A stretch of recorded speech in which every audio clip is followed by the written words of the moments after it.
Sumainyo ang Panginoon. At sumainyo rin. Ang mabuting balita ng Panginoon ayon kay San Lucas. Papuri sa iyo, Panginoon.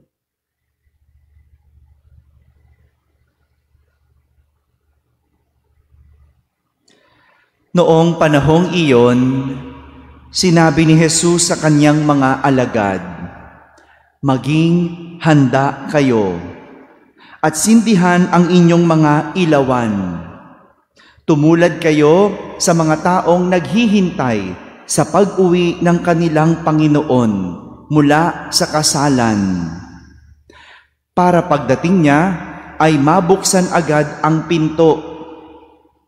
Mapalad ang mga alipin na naabutang nagbabantay pagdating ng kanilang Panginoon. Sinasabi ko sa inyo, maghahanda siya, padudulugin sila sa hapag at maglilingkod sa kanila. Mapalad sila kung maratnan niya silang handa, dumating man siya ng hating gabi o madaling araw siya dumating." Mga kapatid, ang mabuting balita ng Panginoon. Pinupuri ka namin, Panginoong Hesukristo. Isang magandang umaga po sa inyong lahat. Sa anumang larangan, lamang ang taong handa. Sa anumang larangan, lamang ang taong handa. Ito po ang aral na pwede nating matutunan sa ating ebanghelyo sa araw na ito. Maging handa. Pinagsasabihan ni Jesus ang kanyang mga alagad na maging handa sila at sindihan ang kanilang mga ilawan. Sabi ni Jesus, tumulad sila sa mga taong naghihintay sa pag-uwi ng kanilang Panginoon mula sa kasalan, para pagdating niya ay mabuksan agad ang pinto. Naka-attend na po ba kayo ng kasalan? Kamakailan nagkasal ako, no? Sabi sa akin, no, inimbitahan akong pumunta doon sa reception pagkatapos, no? Alam naman natin, kapag kasalan, matagal ang seremonyas. No? Ang daming seremonyas, no? Bago ka pakainin, ang tagal-tagal mong mag-iintay, no? Kaya talaga, no, yung sinasabing lalaking galing sa kasalan na iniintay, hindi mo alam kung anong oras uuwi. Tayo nga lang umattend sa kasalan, hindi mo alam kung anong oras ka pakakainin. Sige, pumunta kami.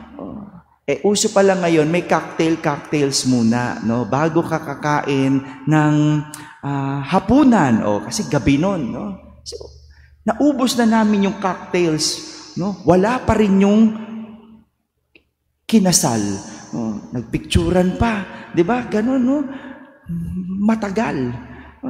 At yung sinasabi ni Jesus na yon, kung matatandaan natin, karugtong ito ng talinhaga ng 10 dalaga. Natatandaan niyo pa po ba yung talinhagang yon? Kung saan 5 sa 10 ang matatalino na naghanda ng reserbang langis habang nag-iintay sa lalaking ikinasal. Samantala, ang 5 hangal, walang hinandang reserbang langis. Kaya nang dumating ang lalaking ikakasal, aandap-andap na ang kanilang ilawan at sila ay hindi nakapasok sa kasalan. Ayon kay Saint Cyril, ang pagsisindi ng ilawan ay nangangahulugan na pagiging handa at bukas sa mga posibleng dumating. Dumating na panganib o dumating na mga masasamang tao. Dahil bukas ang ilawan, madaling makita ang anumang masama o panganib na paparating.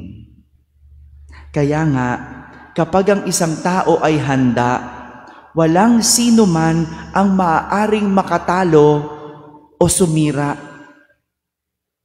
Ito yung sinasabi ni Jesus na gantimpala na naghihintay sa taong naghanda. Sabi niya, padudulugin sila sa hapag at maglilingkod sa kanila. Ito ang nangyayari sa isang taong handa, tumatanggap ng gantimpala. Ang isang estudyante na handa sa klase, kapag may bigla ang pagsusulit, may gantimpala, no? Papasa sa pagsusulit. No? Yung mga hindi naghanda, tignan mo, 'di ba? No? Nagka-cramming, no? Nagkakalabitan, no? Habang nag-e-exam, no? Ganyan eh, hindi kasi handa. No? Ang taong handa sa sakuna o bagyo, sabi, may bagyo daw paparating, no?